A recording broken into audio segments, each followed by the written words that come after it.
Hello, let's read this question. So this question says, the child is standing at one end of a long trolley, moving with the speed of the horizontal floor. If the child starts running towards the other end of the trolley with a speed and the center of mass of the system, so the center of mass of the system, trolley plus child will move with a speed of the system is पहले आपको बता दें कि extender पर option तो option तक पर option तो देखिए बच्चों इसके सिंपल की concept of character velocity centre of mass हम भी तो बताऊंगा then the center of mass of the system is moved. ठीक है, velocity of center of mass system calculate velocity of center. ठीक है, velocity of center of mass. This will be the key concept of this question. अच्छा देखिए situation आपकी ऐसी है एक child is standing at one end of a long trolley एक आपकी ट्रॉली मान लीजिए ठीक है this is the trolley trolley के देखिए एक एंड पर ठीक है मान लीजिए यहाँ पर एक चाइल्ड है ठीक है ये आपका कोई चाइल्ड है ये एक एंड पर है okay child is standing at one end of a long trolley moving with the speed of ठीक है ट्रॉली की 20 स्पीड से मूव कर रही है ये भी देखिए चाइल्ड है child is also part of the trolley ठीक है तो इसकी स्पीड भी कितनी होगी with respect to the ground ठीक है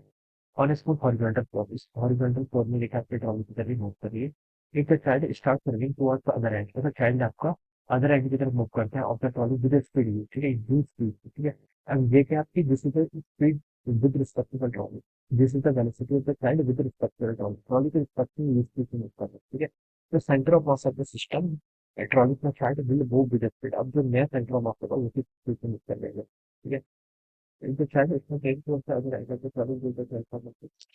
ठीक है बच्चों देखिए बच्चों यहाँ पर हम क्या लिखेंगे देखिए इनिशियली देखिए बॉय और ट्रॉली दोनों एक सिस्टम का मास है ठीक है तो मैं यहाँ पर से लिख सकता हूँ इनिशियल जो आपकी velocity of centre of mass होगी वो देखिए कितनी होगी आपकी मान लीजिए ये चाइल्ड का मास स्मॉल एम है और ट्रॉली का मास कैपिटल एम है ठीक है तो हम लिख सकते हैं एम इंटू वी प्लस आपका कैपिटल एम इंटू वी ठीक है डिवाइडेड बाय दोनों का मास कितना होगा small M plus capital M के इक्वल ठीक है और ये वैल्यू किसके इक्वल आएगी वी के इक्वल आएगी क्योंकि देखिए ये दोनों ही एक ही पार्ट है तो मैं लिख सकता हूँ जो velocity of centre of mass की इनिशियली वो इसके इक्वल होगी ठीक है अब बच्चों देखिए ये क्या कर रहा है चाइल्ड भी आपका रन कर रहा है चाइल्ड क्या कर रहा है रन करने लगे ट्रॉली ठीक है अब बच्चों देखिए ये चाइल्ड प्लस ट्रॉली यही तो एक पूरा सिस्टम हमारा क्या है चाइल्ड प्लस ट्रॉली अगर ये चाइल्ड जो आपका ट्रॉली के ऊपर रन भी करने लगेगा तो क्यों करने लगेगा because of the friction force applied by the trolley trolley देखिए इस पढ़ के लगाएगी इस चाइल्ड पर आपका फ्रिक्शन फोर्स लगेगी फॉरवर्ड डायरेक्शन में जिसके कारण ये पर्सन क्या करेगा इस पर रन करेगा विद सम वेलोसिटी यू ठीक है तो अगर हम देखें चाइल्ड प्लस अगर मैं यहाँ पर क्या बोलता हूँ चाइल्ड प्लस ट्रॉली को एक सिस्टम कंसिडर कर लेता हूँ जो कि क्वेश्चन में बोला गया देखिए ट्रॉली प्लस चाइल्ड एक सिस्टम बोल रखा है ना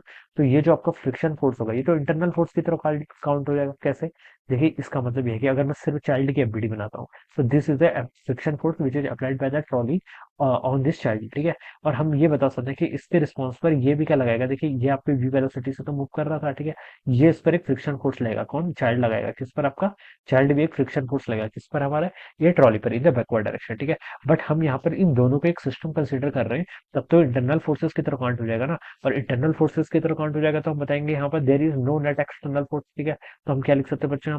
यहाँ पर आपका कोई भी एक्सटर्नल फोर्स एक्ट नहीं हो रहा है क्या हो रहा है there is no net external force और अगर कोई भी एक्सटर्नल फोर्स नहीं एक्ट हो रहा है तो जो इसका मोमेंटम होगा बच्चों वो क्या रहेगा आपका कांस्टेंट रहेगा तो जिस स्पीड से मूव कर रहा था किस स्पीड से वी स्पीड से इसी स्पीड से आगे भी फर्दर कंटिन्यू मूव करता रहेगा तो वो देखिए डी ऑप्शन पे गिवन कर रखा है तो आप क्या लिख सकते हैं बच्चों D option will be the correct answer of this question ठीक है ऑप्शन डी क्या हो जाएगा इसके करस्पॉन्डिंग राइट आंसर ऑलराइट तो इस तरीके से बच्चों आप क्या करेंगे इस क्वेश्चन को solve okay I hope you all understood this concept all the best and thank you so much